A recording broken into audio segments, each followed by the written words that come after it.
కుక్క బావి కథ అనగనగా ఒక ఊళ్ళో ఒక కుక్క తన 6 బుజ్జి కుక్క పిల్లలతో వాటికి మంచి బుద్ధులు నేర్పిస్తూ హాయిగా కాలక్షేపం చేస్తూ ఉండేది.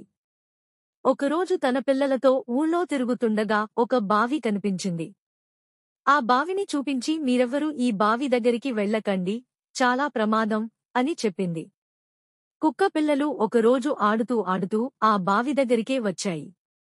వాటిలో ఒక బుజ్జి కుక్క అమ్మ ఎందుకలా చెప్పింది? ఇదేమిటో చూడాలి అనుకుంటూ ఆ బావిలోకి తొంగి చూసింది.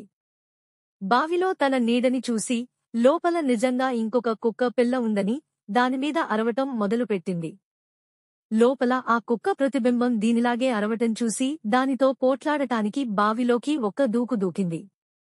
ఇంకేముంది, కుక్క నీళ్లల్లో పడి కొట్టుకుంటూ పెద్దగా రక్షించండి అని అరవటం మొదలుపెట్టింది.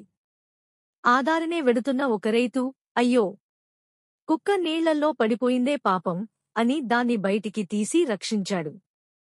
నీతి: పెద్దలు చెప్పిన మాటలు వినాలి.